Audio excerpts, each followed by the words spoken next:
tell us about your new album, Heavy Soul. What's the story of this album, and what started this album for you? Was it a theme, a note, an idea, a song that grew out from there, or tell us a little bit about that, please? This was a sort of interesting album for me because the previous album, Nobody's Fool, was quite a departure for me from my catalogue, which was because through COVID I'd done an album called the Blues Album, which was an album of all blues covers, and then we did a second album to that, a live version. So I sort of felt like, well, I've done two of the most traditional blues albums I'm probably ever going to do. So when it came to writing the previous album, I just sort of thought, why don't I just have some fun and kind of write as catchy a choruses as I can and not sort of feel pressured to do something particularly bluesy, and could put out kind of more of a poppy album, and no one's going to panic that I'm changing direction suddenly because I've just done two very traditional blues albums. So when it came to Heavy Soul, the challenge for me was, how do I look back when I'm hopefully 105 years old and go, okay, Nobody's Fool doesn't completely stick out as a strange album. How do I do this album, go from Nobody's Fool back into more of a roots arena? So I had two songs left over from the Nobody's Fool sessions, which ended up being A Good Goodbye and I think it was Wild Love. And then I wrote Sweet Little Lies quite quickly, which was more still poppy, but more bluesy rock. So I kind of felt like, oh, okay, this has gone quite nicely from pop back into, I don't want to scare the fan base too much. I've not lost my mind. I'm not going to start singing country songs. So yeah, that was kind of the main thing for me. Is there a song you're most proud of on this record, or is that kind of like trying to decide which child of yours is your favorite? Yeah, I always joke that it is a bit like trying to pick your favorite child, but I do have favorites, and I think most parents probably have favorite children as well. So I think Sweet Little Lies actually was probably one of them, because that was a different one for me. I wrote it on piano, and I can't play the piano, so that was a bit of a challenge.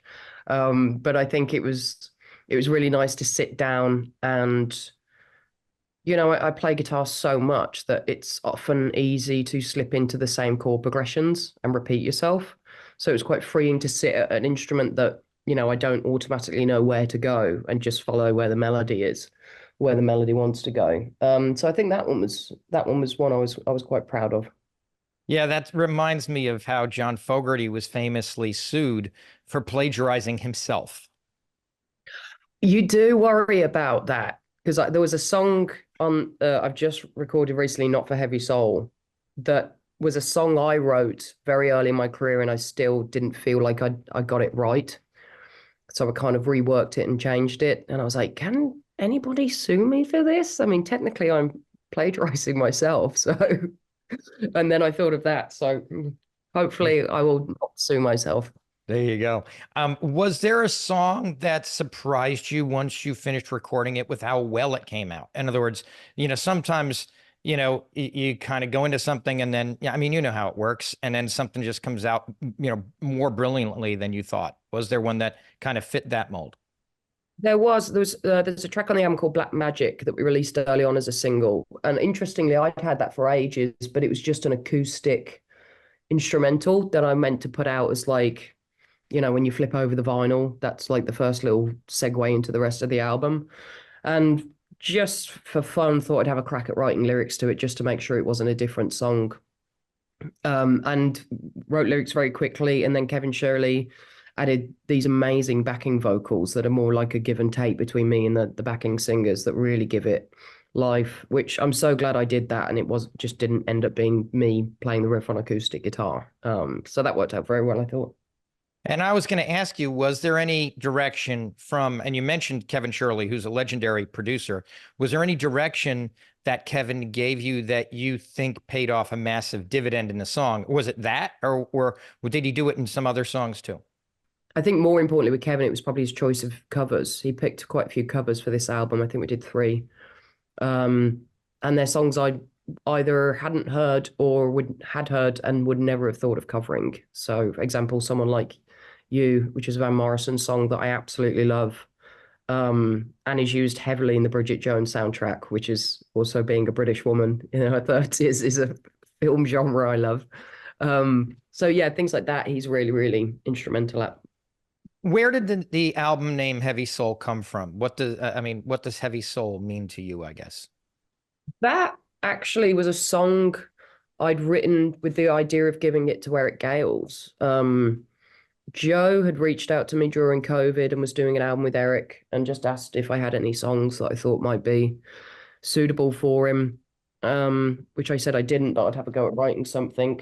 And at that time, to be honest, the whole George, sorry, I got a puppy whining. Black Lives Matters, was very present in everyone's lives. And it was Eric, really. He put up this quote on Facebook or Instagram that said, "If you don't care about the color of my skin, I don't care whether you respect me as a musician, or if you don't respect the color of my," something along those lines. I'm power quoting, but and I shared it because I wanted to support him and I wanted to support the movement in that I'm a blues artist.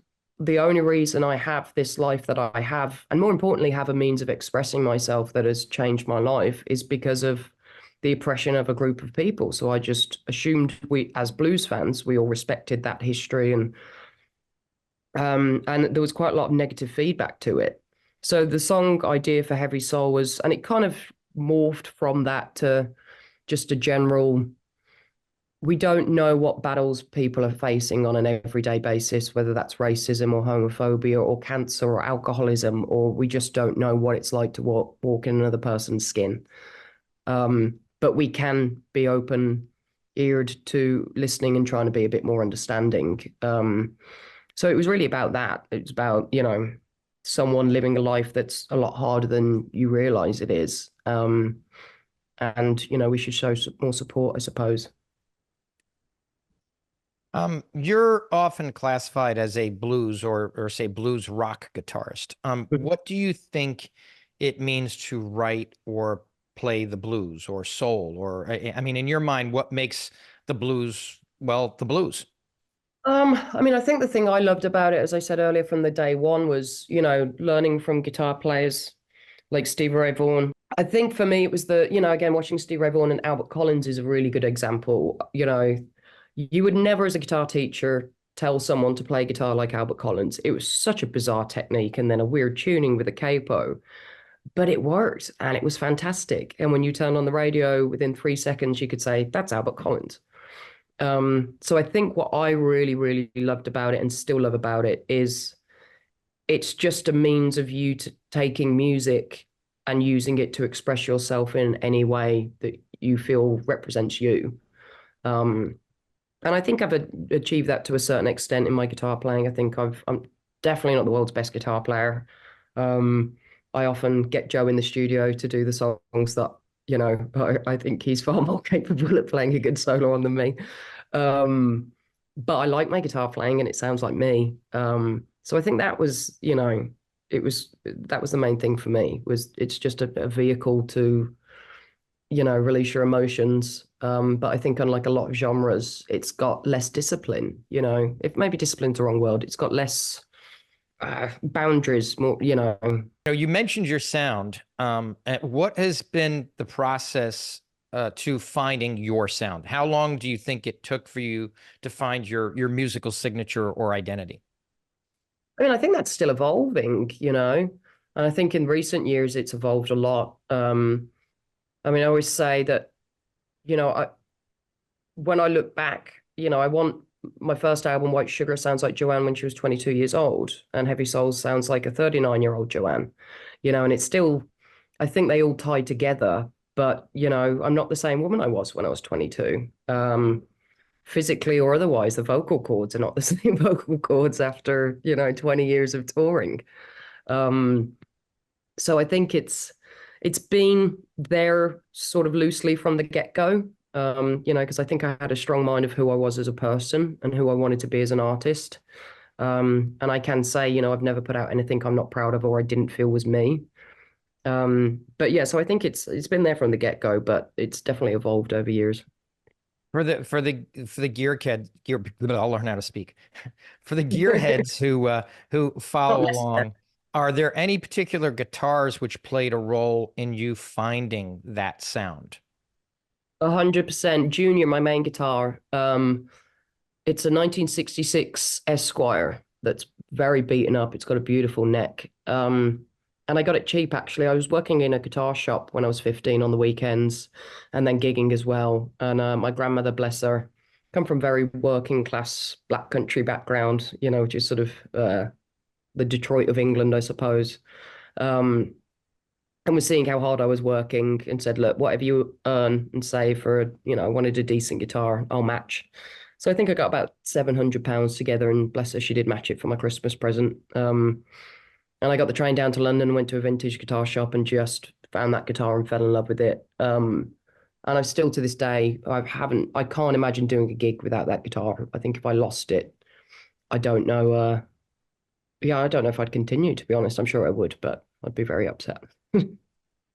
Which guitars make an appearance in Heavy Soul? Junior, and then my main Les Paul, which is a 2009 custom um, shop. I mean, to be honest, I'm not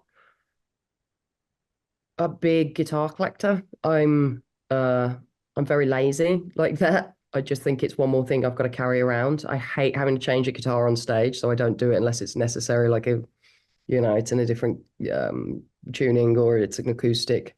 So yeah, it's pretty much my main three, which is Junior, the Les Paul, and then I've got a guitar that was gifted to me by Dave Stewart, which is it's a 55 maple telly neck on a Warmoth body that is very much, it's a bit of a cross between a Les Paul and a telly because it's a very heavy body. And I think Dave used it in the original Sweet Dreams video, so that's obviously Oh, a wow. very guitar that's very close to my heart. Are there any musicians whom you've always wanted to play with whom the opportunity has not yet arisen? Ooh, I would love to work with Chris Stapleton.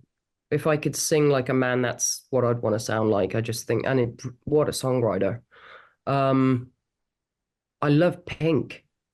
That's one of the best shows I've ever been to. What a incredible rock voice. I was disappointed. I honestly thought she was going to get the gig in Queen before Adam Lambert, which I would have thought would have been fantastic. So yeah, there's a lot outside of, you know, the sort of the genres I'm thought of, to be honest. I love Lainey Wilson. Because I kind of think the point of working with an artist that's not yourself is someone who's different to you know, something that you can't do. So there's a lot. I would love to write with Jason Isbell. I think he's one of the best songwriters we've got out at the moment too. I'm sure none of this will ever happen, but it would be lovely if it did. So, you're currently on tour, and it brings you, I think, in and out of the U.S. and back to the U.S. What can you tell us about your current tour? Well, it's a really good, in terms of set, it's a really good mix of my previous few albums, the recent ones. So the blues album, Heavy Soul, we're obviously doing a lot of the new album, and Nobody's Fool. And yeah, we're out. It's the usual summer chaos. So we're in the States for 2 weeks, then we go to Europe for 2 weeks, then we come back for 2 weeks. And um, but I'm super thrilled to be doing it, and I love festival season. It's always a good, fun kind of change of pace from playing theaters and clubs. So really, really looking forward to it, and you know, mingling with some other artists. It's a chance to see other musicians play too. Joanne, thank you so much for joining us. I mean, it's been an absolute pleasure having you on. Likewise, thank you so much. Ladies Thanks. and gentlemen, Joanne Shaw Taylor.